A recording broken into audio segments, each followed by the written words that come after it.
On the right, the face, like I said, you're going to want to learn this one. With a good, right now, he's currently in the top 5 of the Season 2 standings off that semifinal invitational appearance. He's cleaned up his beard a little bit since then. He's looking sharp.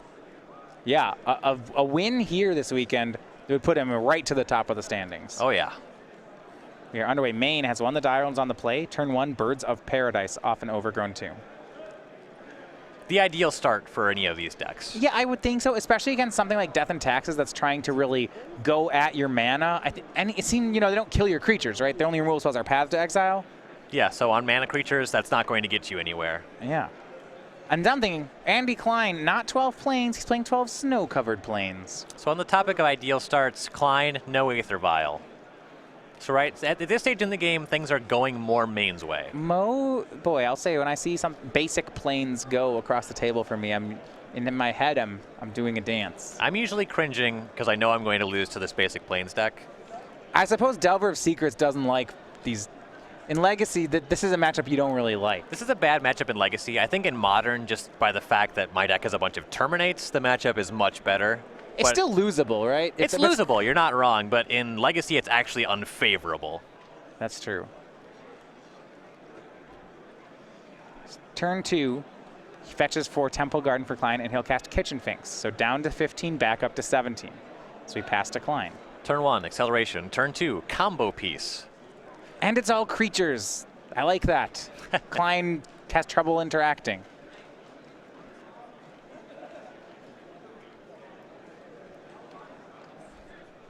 So what kind of creatures do we have on turn 2? There's Leona and Arbiter.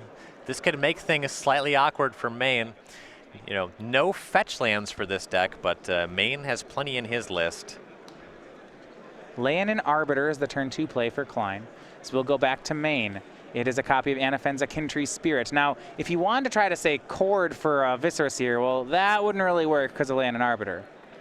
Yeah, you'd have to get the 6 mana just to find Viscera Seer. Ugh, horrible, too much. Yeah, that's not a good rate for a 1/1. I'll tell you right now, I've said I'm on a big scape shift kick in Modern. Leon and Arbiter, I have lost a lot of games to this card. Yeah, that makes sense. It's miserable. There's a neat interaction the deck has. If you have Eldrazi Displacer in Lane and Arbiter, your opponent can just never sort of shuffle their library. Because if they pay 2 and you blink the Arbiter, it's a new Arbiter. Yeah. Though Andy doesn't look too invested in his Arbiter. No, he swings it and trades it away for the Anafenza, then plays an Eldrazi Displacer. No colorless mana yet for Kline, so this is just a 3/3. We go back the way of Maine. Maine not only interested in Anafenza either. I would think in this matchup that's a pretty good card. Lots of 1/1 counters and a creature mirror. Yeah, it's we could do worse. One of your combo pieces, though it looks like Maine has a Malira, which is technically a backup Anafenza. This is interesting. You see Maine could have played a lot of sorcery speed things, instead just passes the turn and holds up Chord of Calling. Now, there's some concern that if I'm playing as a mono white deck, Chord of Calling on end step is fine. I'm worried my opponent's going to do something like flash in an Aven Mind Sensor if I try to do this. That would be disastrous. His plan here is to go Chord for that Viscera Seer, untap, cast Malira, but you're right. There's a lot of things that can go wrong. Path to Exile can break up your combo. The Aven Mind Sensor could just be disastrous. Ghost Quarter is the play for Kline, and now he will play Aven Mind Sensor. And this is the problem. He did it main phase. Yeah, Aven Mind Sensor, you'll remember, or maybe you're learning for the first time. This is a rather obscure card. It does have flash. So this is a play where I think Andy's going to wish he had this one back. You see, he plays Mind Sensor. In response, Maine is going to go ahead and Chord for the Viscera Seer. This is going to be a win for Andrew Maine as a result. And a misstep for Andy Kline. Had he just passed the turn, Maine likely would have gone for the Chord of Calling, and then Andy could have put in the Mind Sensor, and this would have gone the other way. So Kline left up a Ghost Quarter. If he Ghost Quarters himself and finds a basic plains, he's technically on Path to Exile yet. So he's not just dead. Right, let's not call it before it's over, but that sequencing on the Mind Sensor, that did not line up very well. And we will see. It doesn't really matter right now. He's going to go ahead and Ghost Quarter. It looks like one of Andrew Maine's lands, and now he is dead. Right. We're officially off. The plan is that the Mind Scepter stops Maine from finding a basic land. But even still, birds plus the land gets him access to Malira. And then, well, it's infinite life. And I don't, unlike the Tron matches we've been seeing, I don't believe Death and Taxes can beat infinite life. No. Not to mention the ability to stack the deck every turn. Right. And so he said if Andy Kline had a Path to Exile in his hand, and I believe he did, the correct play then was to Ghost Quarter himself, get a Plains, and then Path to Exile one of Andrew Maine's combo pieces. Right. Tough break here for Kline.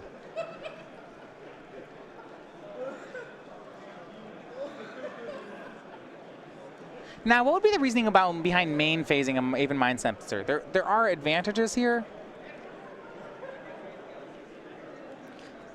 They're escaping me right now if there are advantages. Even if your opponent plays a fetch land on their following turn, you can cast the Mind Scepter in response to the cracking of the fetch land. Yeah, land. I'm just not coming up with anything. Land Malira for Andrew Maine. So here is the combo. He can now sacrifice Kitchen Finks any number of times, gaining life in two increments of 2 as many times as he wants. Scry the deck as many times as he wants. Another interesting, though not terribly relevant, side effect of this ability to pick up the deck and arrange it in a certain order is now he can put a basic land on top of his deck or something that's fetchable and then just crack his fetch land, find that. Reshuffle the deck. Right. Yeah, that's neat. And that's exactly what we see him do here.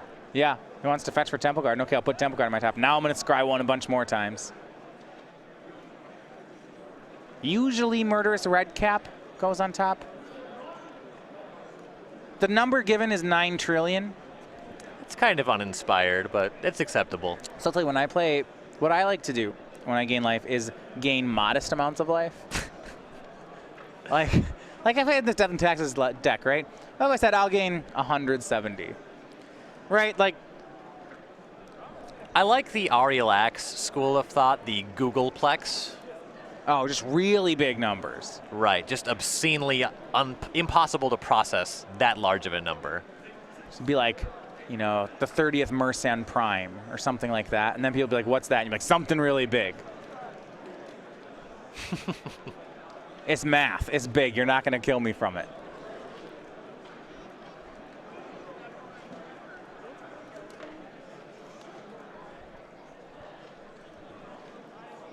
And there's the Path to Exile. Too little, too late, though, from Kline. The damage is done. The combo's been put together. Right. Maine does still have to wrap up the game, but I find it hard to believe that that'll be difficult. Yeah, it would. I suppose if Andy could, in theory, completely lock Maine out of the game, you know, control the board forever, then I believe Maine has fewer cards in deck and would deck first.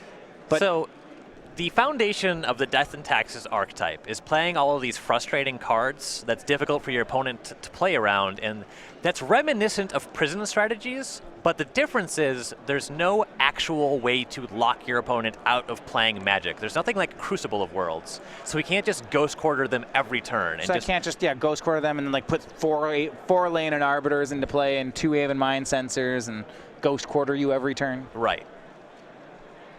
And you know, a ghostly prison and some way that you can never do anything. Yeah. Yeah, we're just not there. No, you're just trying to keep them off balance for long enough to kill them with creatures. And that seems like one of the difficult parts of the matchup from the Death and Taxes side is winning maybe hard for them. They can get some Sarah Avengers in play at some point. Yeah, Vryn Wingmare does fly. That's not for nothing.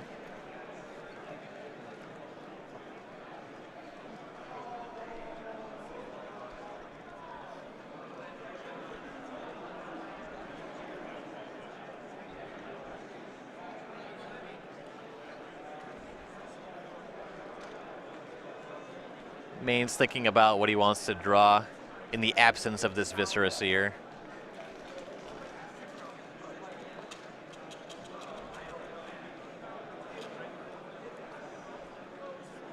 Kline will pass. We have Eldrazi Displacer and Aven Mind Sensor for Kline. So Pathless on Viscera Seer, so the ability to scry off the table temporarily for Maine. It's likely to only be temporary. Andrew's going to go to attacks, then it'll be a displacer on the Kitchen Finks. Maine will cast Collected Company, and look, there's a Viscera Seer on top of the deck. How lucky. Yeah. Spellskite plus Viscera Seer are the gets off the Collected Company. Now the Spellskite, hey, when you have infinite life, Spellskite's pretty good, right? Yeah, we can redirect all of the things to Spellskite until one of them actually gets it off the battlefield. And now we have the Seer back online, so we can go back to stacking our deck, draw anything we want on any turn. Now we're up to 4 mana, so on the following draw, I assume we'll be finding that Murderous Redcap so we can actually close things out. So when you reassemble the combo, do you gain another 1,000 life just to show them? Well, you can't go around scrying without gaining life. It's not a Maine. So yes. In these situations, it's actually legal to agree with your opponent. You know, if you can we agree to suspend counting life points for right now and agree that I'm at an arbitrarily large number? That's actually a shortcut that is allowable. Okay. I've had matches where just, you know, the judge, if both players consent to this, the judge allows it as a table judge will allow that as a shortcut. I like it. I think that's a good rule. It's not the no, you have to track it immediately. Guys, it's like 5 million. It's fine. It's fine. You don't have to be like 5,000,002, 5,000,004. No one wants to make people do that. And now the red cap is in play, and the infinite life combo becomes an infinite damage combo. And game 1 over to Andrew Maine. Back to just 999 life. Yep, so Maine had the turn 1 birds, was able to combo off very quickly, and that's exactly what he needs to do in this matchup. Kline just didn't really have the things that he needed to stop that from happening. Some awkward sequencing with the Aven Mind Sensor, and that was the game. We're going to go ahead and go to the sideboards for the two players. We'll start with Andy Kline. He's the 8-0 Death and Taxes player. He has lots of different assortment of white cards that can be inconvenient for the opponent. We'll go ahead and run through some of them, though. Sword of Feast and Famine to give us creature protection from green and black. A lot of those on Andrew's side. Pithing Needle, 3 Pithing Needles, 2 Stony Silence, a Kataki War's Wage, a Hallowed Moonlight, 2 Rest in Peace, a Grafdigger's Cage, 3 Core Firewalker, and a Wilt Leaf Liege. Hallowed Moonlight's one we're used to seeing in Standard, but we're playing against a deck that has Court of Calling and Collected Company. I think that one's for sure coming in. I like Rest in Peace as well. It turns off those persist creatures. When they hit the bin, they'll just be exiled permanently, so they don't just get to come back from the graveyard. And then the last thing we can look at is also bringing in that Sword of Feast and Famine, just so we have a way to quickly close out the game when we have them locked out. Yeah, I was saying that it might be difficult for them to win the game here, and I could definitely see Sword of Feast and Famine fixing that problem. Now, on Andrew Maine's side of the board, we have a lot of removal and then some different types of threats. So 3 Abrupt Decays, 2 Paths to Exiles. That's where we go for removal. Then we have a Thoughtseize, 2 Sin Collectors, 2 Voice of Resurgence, a Scavenging Ooze, another Archangel Avacyn, an Orzhov Pontiff, a Phyrexian Revoker, and a Fulminator Mage. I like Abrupt Decay and Path to Exile. All of the problematic permanents, save for Aether Vial and Kline side of the table, are going to be creatures, so just bring in that creature removal, keep those Leonin Arbiters off the board, all the stuff like that. And then I also like bringing in the Phyrexian Revoker as another answer to the Aether Vial. Okay. Yeah, no, Andy Kline, not only is he 14 years old right now. That is quite the day one for him. When I was 14 years old, my Magic decks were not capable of going 8-0 in an open field. Do you remember any of them? When you were 14, what were your Magic decks? So what year are we in when I'm 14? That's 12 years ago. That puts us in 2004. What set is that? That's Mirrodin 1? That sounds right. So in Mirrodin 1, I was really into Krark Clan Ironworks, if it was that far along. Played a lot of Ironworks. That's the one that immediately comes to mind. I liked Thoughtcasts. I liked Krark Clan Ironworks. So my deck was a bunch of Llanowar Elves and then Fireballs. And I had like 4 Fireballs and 4 Disintegrates. And just like, there was a bunch of Llanowar Elves, and there was like another elf that like I sacked it to untap all the forests. It was just every single card was mana or Fireball. It was really creative.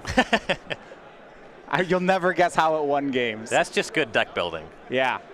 Usually it took about 2 or 3 Fireballs to win the game.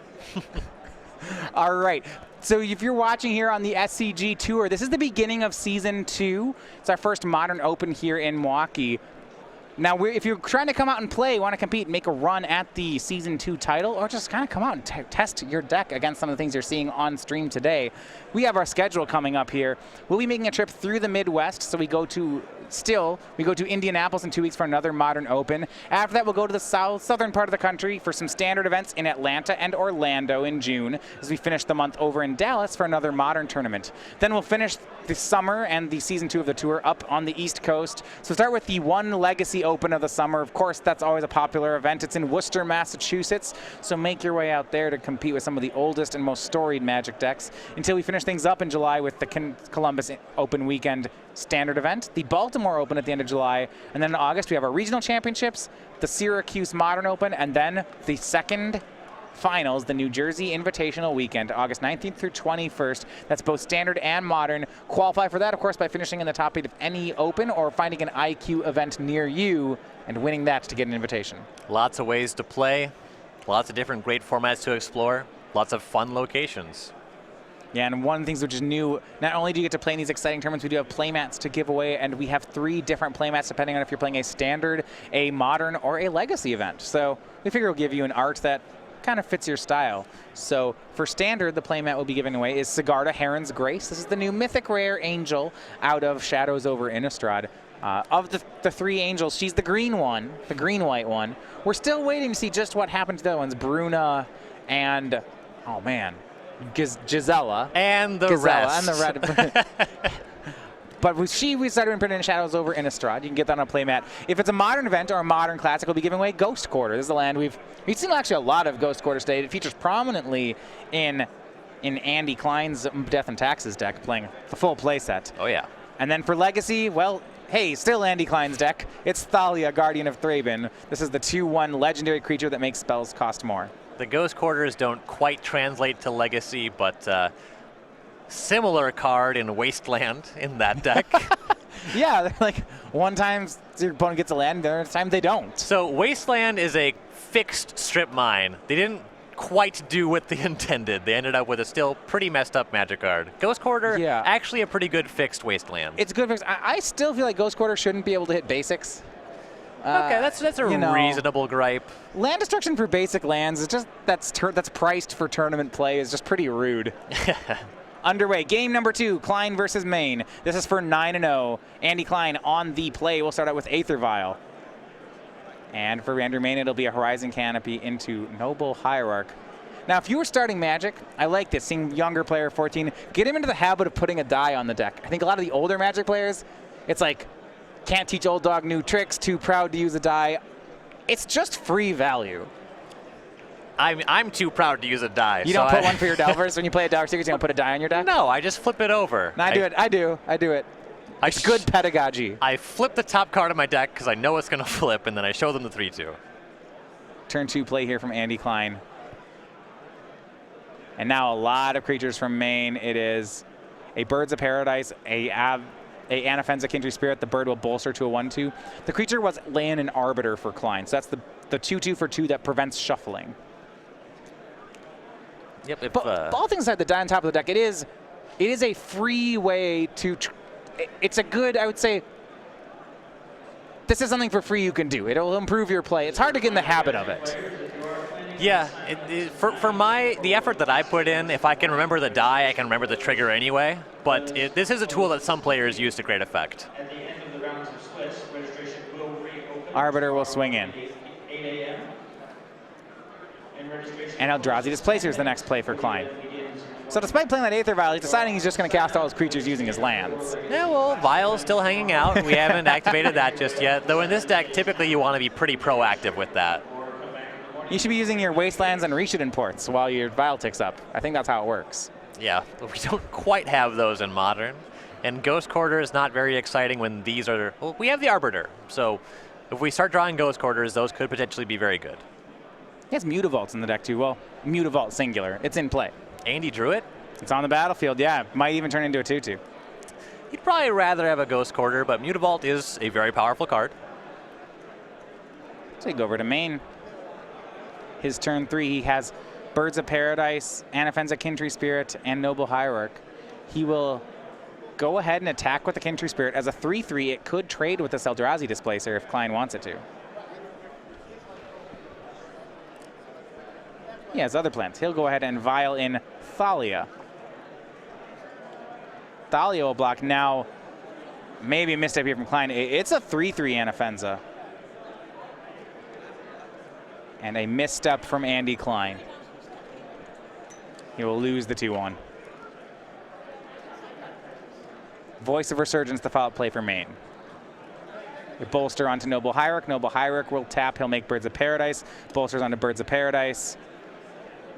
Yeah, so Maine not only doesn't have a fetch land to be impacted by that Arbiter, but just a bunch of creatures that tap for mana to produce. And this is interesting. When you've been watching Obs and Company face off against the likes of decks like Tron, where we always see, oh, it's this infinite life combo deck, right? What you forget about, and what we really actually haven't seen today, is when it's just plays a bunch of creatures, puts 1/1 counters on them, and turns sideways. Yeah. This might be our first fair game we've seen out of Obs and Company. We've seen the deck win in combat, but it's always been in games where they were fighting the combo and then eventually settled on it. But this game, we're just pedal to the metal. Let's play on the battlefield. I can attack you. Yeah. So back to Kline. A second land in Arbiter. There will be no searching decks this game. No, sir. Now we need 8 mana to find Viscera Seer with Court of Calling. Yeah. Yep. And he will Ghost Quarter away Andrew Maine's Horizon Canopy. Yep. And cannot search his deck to go find a basic.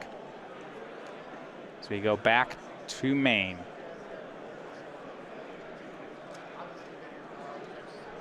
Temple Garden, the draw. Now, interestingly, I believe that flip card you see in Maine's hand is one of the copies of Archangel Avacyn.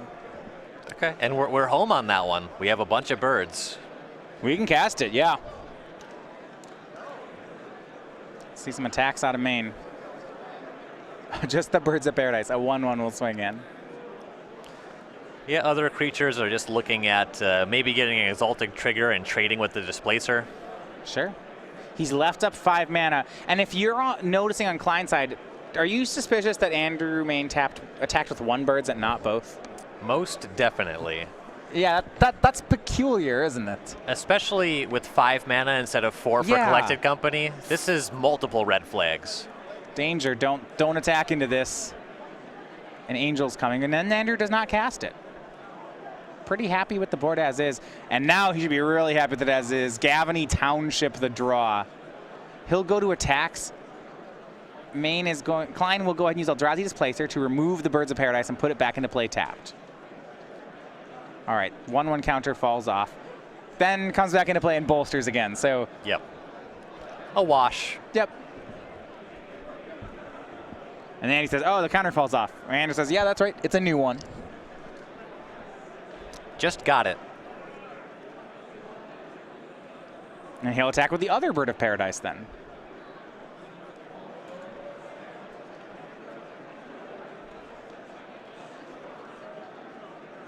Tectonic Edge will be pointed at Gavany Township. Before that happens, Andrew will use the Township, and here goes 1/1 counters on all the creatures. Yep. Still don't really need to cast that Avacyn. It's looking just fine right now.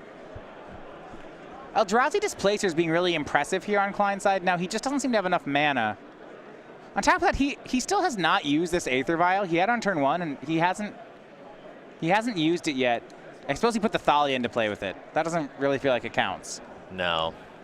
He should just play that on turn 2 anyway. I feel like from the Death and Tax player, we're saying these creatures are supposed to be more disruptive than this.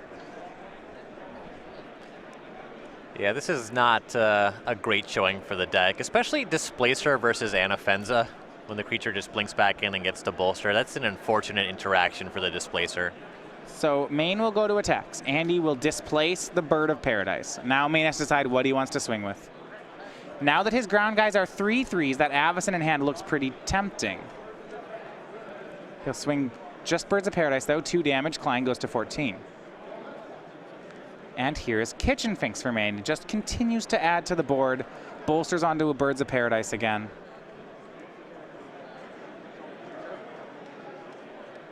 Oh, you're right. So,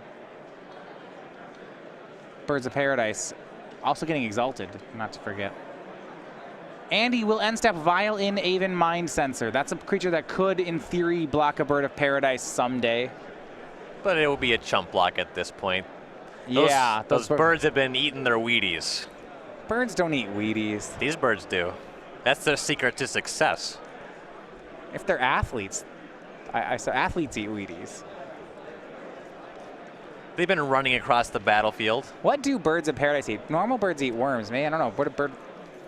These ones.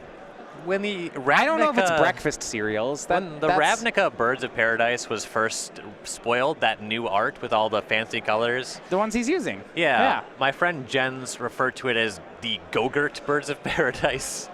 That's what they're eating. Because it looks like Trix yogurt or one of those like horrible all-sugar yogurts. You mean delicious. Well, yeah, they're fantastic. Swing of 2 Birds of Paradise from Kline. This is that Kline puts him to 9. A Spellskite into play. This is just really a weird game. Maine feels ahead, but it's not how you expected him to win, right? Just here's another Kitchen Finks. More bolstering. He now has 3 2/3 Birds of Paradise, and that's really how he's deciding to win. Yeah, there's just nothing terribly exciting happening. It's just, here's a creature. I got a township activation. Here's some bolsters. How'd you lose, man? I got beaten down by some Birds of Paradise. Oh, did he like put 4 1/1 counters on him? Nah, they're mostly 2/3s, some 1/2s. It took a while. Or what they actually said, I don't want to talk about it. Yeah. I don't know. Abzan Company's a bad matchup, and then you just leave it at that. Yeah. Let's go get dinner, guys. 8-1. What a great record. I'm super happy. As he should be. He'll go ahead and displace one of the Birds of Paradise. Comes back into play, bolsters again.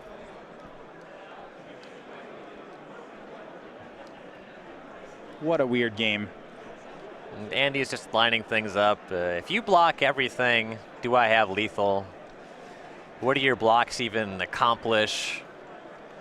I think we're going to see the Legendary Angel now. So in response to the displacement, he's going to make some mana. Or not. Well, at least with the bird. 1, 2, 3, 4, 5. And here she is, Archangel Avacyn, protecting her flock of birds. And oofs. They're all indestructible till end of turn. That's the important part, though. You better not kill one of them. Avacyn does not like that. No. Here's an attack. Though you'll find it difficult if you even try to kill one, at least for this turn. I mean, Andy has to not let this Avacyn ever flip. That would win the game. His board's rather weak to it, and his board's weak to this attack. So without enough blocks, Andy Kline will lose, and it is Andrew Maine, the top 8 invitational competitor, the perfect 9-0 to finish day 1. And for the 14-year-old here, Andy Kline, an 8-1 performance with Death and Taxes. What a tournament. Yeah, when I was approximately that age, the best I ever did was I lost in the semifinals of one of those junior Super Series tournaments. Oh, okay. And that was like cool for me at the time, but it was nothing compared to going 8-1 in day 1 of an Open, especially with the 8 wins at the front end. Starting out 8-0. That's the hardest way to go 8-1. Yeah.